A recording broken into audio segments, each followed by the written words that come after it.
was quite remarkably taken aback. Very recently I saw something and the credit said ergonomics by an Indian name and in bracket Bentley. So I will show that to you. So we were trying to buy some equipment for a very big institution here and we were deciding which one to buy. So I was reading the specs and in the specs I was quite taken aback to see ergonomics of this. We were buying a mixing console like this. Ergonomics designed by one Indian name from Bentley. So how much that man would have worked and have marked a place for himself. Ergonomics, that he is first with a company like Bentley and today people hire him to design consoles which has nothing to do with cars. You think it would have happened silently? No. He would have seen the darkest to let people know that, look, when I do something, please put my name. It does matter. And he has gone up to a point where he feels, when others feel, that when you put this, it's pride for them. This is the reward we get, for which you need to have self-respect. You need to bypass sometimes humility. We can be aware of humility. We can be still humble. But for the market, it has to be true. Nowadays, I'm very particular. People, please put my name, what the credits are. Because almost 12 years of my life's work, nobody knows.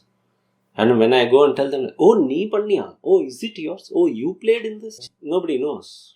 The same thing happens to engineers and people. In India, we don't have this culture of giving credits and acknowledgement. Whether it is intellectual property, everything is intellectual property. What you're doing now is your intellectual property. You had the idea of interviewing people. You're doing something, it's your property. No, everything is intellectual property. Why don't you just think of the tire that you drove in from Mahabalipuram? Look at the amount, the chemist who has actually come out with the compound. You think he would have done 10 times more work than I would have tried to do here.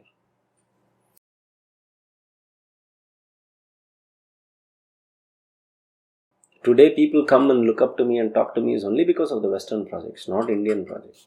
I can just name a few. For example, Life of Pi was what I never thought I would be doing. I didn't even know what project it was when it came to me. Bombay Jayashree just called me and she said, Sai, there is this song that has to be recorded. Will you record? And since I've been recording for many years, I just said, okay, Akka, I will do.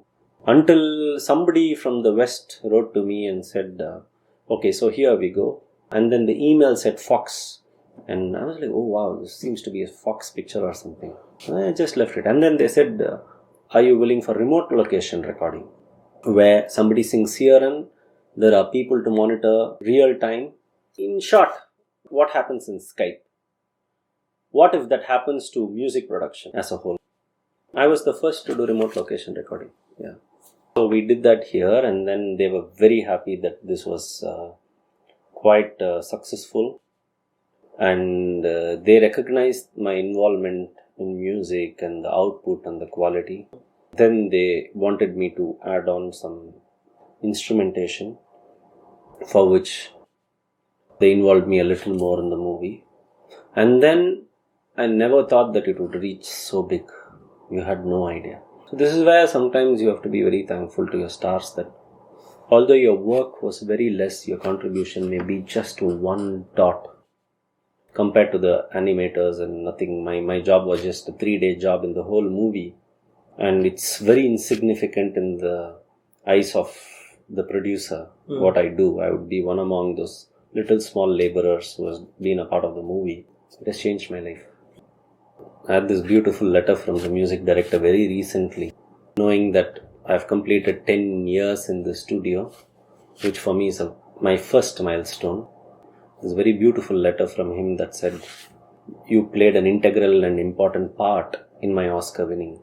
So to get a letter from Michael Dana like that is enough for me till my last breath. You feel so nice. You don't get that recognition in this country. For him, it's from the heart, and it's 2 minutes of his writing a letter for him in his life. For me, it's of the greatest significance. That gives me a pride, that gives me a kind of fulfillment. Isn't this all ego? It's all ego. I cannot say, that's okay. No, I'm not a Samir. I'm not a saint for sure. So this immediately makes me motivated. Okay, why don't we buy another new microphone? Why not? What if another project like this comes? And you start dreaming. And then all of a sudden, Man Who Knew Infinity comes. From nowhere,